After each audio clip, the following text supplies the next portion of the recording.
Hello friends, good morning. গৃহিণীর টুকিটাকি আরও একটি নতুন ব্লগে তোমাদের সবাইকে ওয়েলকাম। আশা করছি তোমরা সবাই ভালো আছো। আর আমি কিন্তু বেশ অনেক দিন বাদেই আবার ফোন হাতে নিয়েছি, ভিডিও করছি। কাশ্মীর থেকে ঘুরে আসার পর থেকে কিন্তু 3-4 দিন আমি ক্যামেরা অনই করিনি, কারণ এতটাই কাজের চাপ ছিল।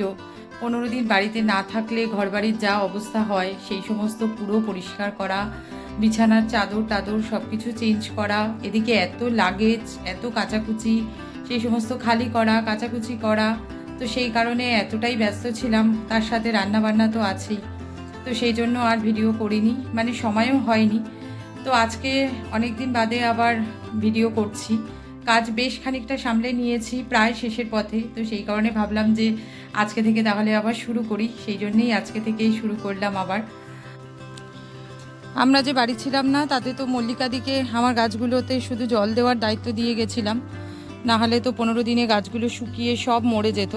তো মল্লিকাদি জল দিয়েছে, গাছগুলো সব ঠিকঠাকই আছে। কিন্তু এই দিকের পিছনটার ভীষণ বাজে অবস্থা হয়েছিল, পাতা পড়ে। তারপরে এই যে 15 দিনের ফুল সব শুকিয়ে নিচে পড়ে, মানে পা দেওয়া যাচ্ছিল না, এমন অবস্থা হয়েছিল।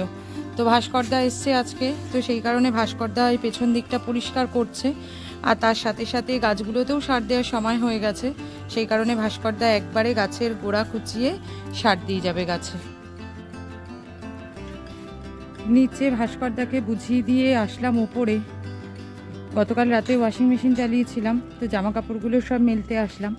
আর আজকে না ওয়েদারটা একদমই ভালো না, মাঝে মধ্যে একটু করে রোদ্দুর উঠছে, আবার মাঝে মধ্যে মেঘলা হয়ে যাচ্ছে, মাঝে মধ্যে 2-4 ফোঁটা করে বৃষ্টিও পড়ছে।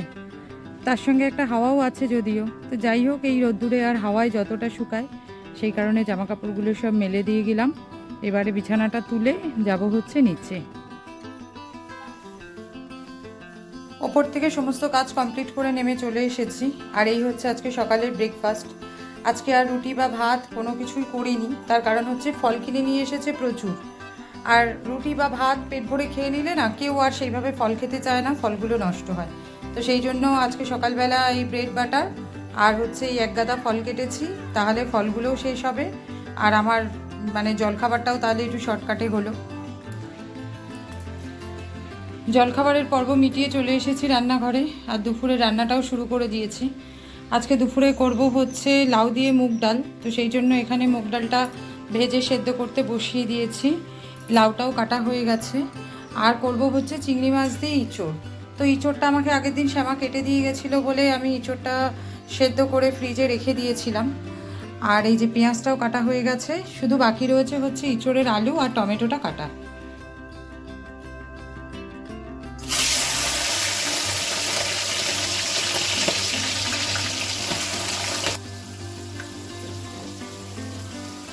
ডালটা ওদিকে সেদ্ধ হতে হতে এদিকে আমি ইঁচড় চিংড়িটা আর একটা কড়াইতে বসিয়ে দিলাম। বাসনগুলো মেজে রাখা যায়, কাজের চাপটা তাহলে কম থাকে।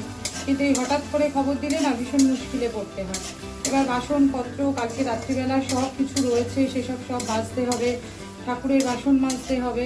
তো সেই কারণে একটু তাড়াহুড়ো করছি, রান্নাটা যত তাড়াতাড়ি শেষ হয় সেই জন্যই দুটো কড়াইতে বসিয়ে দিলাম, সময় নষ্ট না করে। চিংড়ি মাছগুলো সামান্য একটু ভাজা করে তুলে নিয়ে তার মধ্যে ফোড়ন দিয়ে দিয়েছিলাম হচ্ছে গোটা জিরে। আর তারপরে ফোড়নটা একটুখানি ভাজা ভাজা করে নিয়ে তার মধ্যে দিয়ে দিয়েছিলাম হচ্ছে আলু, পেঁয়াজ, টমেটো। আলু, পেঁয়াজ, টমেটোগুলো সমস্ত কিছু ভালো করে ভেজে নিয়ে এবারে দিয়ে দিলাম হচ্ছে আদা রসুন বাটা। আর আদা রসুন বাটাটা দিয়ে একটু ভালো করে কষিয়ে নিয়ে তারপরে দিয়ে দেবো হচ্ছে হলুদ গুঁড়ো, নুন, মিষ্টি, লঙ্কার গুঁড়ো, আর কালারের জন্য দেবো একটু কাশ্মীরি লঙ্কার গুঁড়ো। চিংড়ি মাছ দিয়ে ইঁচড় বা মোচা এই সমস্ত করলে আমি সাধারণত জিরের গুঁড়ো, ধনের গুঁড়ো এসবের ব্যবহার করি না। মোচাতে যদিও জিরের গুঁড়োটা দিই, তবে ইঁচড়ে জিরের গুঁড়ো, ধনের গুঁড়ো কোনো কিছুই দেবো না। তার কারণ চিংড়ি মাছের নিজেরই এত সুন্দর একটা গন্ধ আছে যে বিশেষ কিছু গুঁড়ো মশলার ব্যবহার করা লাগে না। তো সেই কারণে পেঁয়াজ আর আদা রসুন বাটা এটা দিয়েই করবো ইঁচড় চিংড়িটা।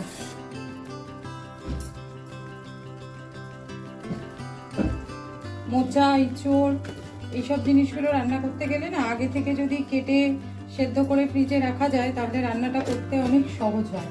না হলে দিনের দিন মোচা, ইঁচড় কেটে সেদ্ধ করে নিয়ে রান্না করতে গেলে অনেকটা সময় নষ্ট হয়ে যায়। সেই জন্য আগের দিন শ্যামা ইঁচড়টা কেটে দিয়ে গেল বলে আমি সাথে সাথে ইঁচড়টা সেদ্ধ করে রাখলাম, যে দুদিন বাদে রান্না করলেও কোনো অসুবিধা হয় না। আর না হলে কাঁচা বাইরে রেখে দিলেই হয় পেকে যায়, না হলে নরম হয়ে যায়, কেমন একটা বিচ্ছিরি হয়ে যায় টেস্টটা।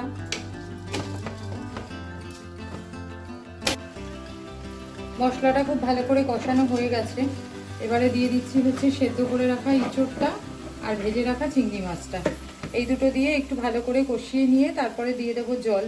খুব বেশি জল দেবো না আর খুব বেশি ফোটাবোও না, তার কারণ হচ্ছে তাহলে ইঁচড়গুলো একদম গলে যাবে। তো সামান্য একটু জল দিয়ে ফুটিয়ে নামিয়ে নেব।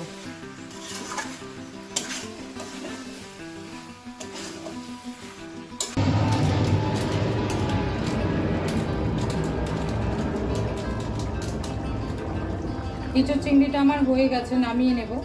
তার আগে দিয়ে দিচ্ছি হচ্ছে একটু গরম মশলা। গরম মশলাটা দিয়ে সামান্য একটুখানি ফুটিয়ে গ্যাসটা বন্ধ করে দেবো। আর তারপরে ডালটা ফোড়ন দেবো, দিয়ে আর একদিকে ভাতটা বসিয়ে দেবো। রান্নাটা আমার হয়ে গেছে। এই যে এই হচ্ছে ইঁচড় চিংড়ি, আর এই যে এখানে হচ্ছে ডাল, আর ভাতটাও প্রায় হয়ে এসেছে। উবুর দেবো। ভাতটা বসিয়ে দিয়ে আমি অনেক কাজই সারলাম, রান্নাঘর পরিষ্কার করলাম, আরও অনেক কাজ সারলাম। ভাতটা উবুর দিয়ে এবারে যাব হচ্ছে স্নানে। দুপুরের পর থেকে অনেকটা সময় মধ্যিখানে কেটে গেছে, আর এখন চলে এসেছি রান্নাঘরে রাতের কাজগুলো সারবো বলে। তো সকালবেলায় সবজিগুলো সব বাজার থেকে নিয়ে এসেছিল, কিন্তু তখন আর তোলার সময় হয়নি। এই সবজিগুলো সব আলাদা আলাদা করে নিয়েছি। এবারে সব ফ্রিজে তুলবো। শুধু কুমড়োটা তুলবো না, কুমড়োটা কালকে সকালে রুটির তরকারির জন্য একেবারে কেটে রাখবো। সবজিগুলো সব তোলা হয়ে গেছে, আর কালকে সকালবেলা রুটির জন্য করব হচ্ছে কুমড়ো আলুর তরকারি। তো সেই কারণে কুমড়োটা কেটে রাখছি, আলুটা সকালবেলাই কেটে নেব।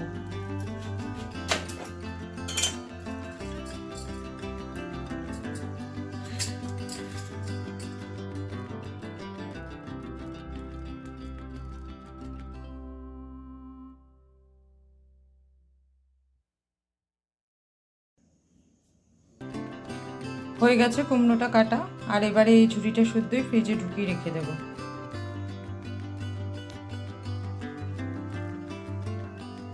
রাত্রের ভাতের জন্য চালটাও একেবারে ধুয়ে ভিজিয়ে রাখলাম, ভাতটা একটু বাদে বসাবো।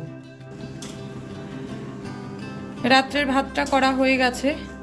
এখন রাত্রের খাবার দেওয়ার জন্য জোগাড় যন্ত্র চলছে, আর ওদিকে মাইক্রো ওভেনে আমি সমস্ত তরিতরকারি পাতিগুলো গরম করতে দিচ্ছি। আর এদিকে আমার ছেলে ভাজছে হচ্ছে ডালের সাথে পাঁপড়। তো পাঁপড়টা ভাজার সাথে সাথে আজকের ব্লগটা আমি এখানেই শেষ করছি। আমার আজকের ব্লগটা যদি তোমাদের ভালো লেগে থাকে তো একটা লাইক করে দিও, আর কমেন্ট করে অবশ্যই জানিও আমার ব্লগগুলো তোমাদের দেখতে কেমন লাগছে।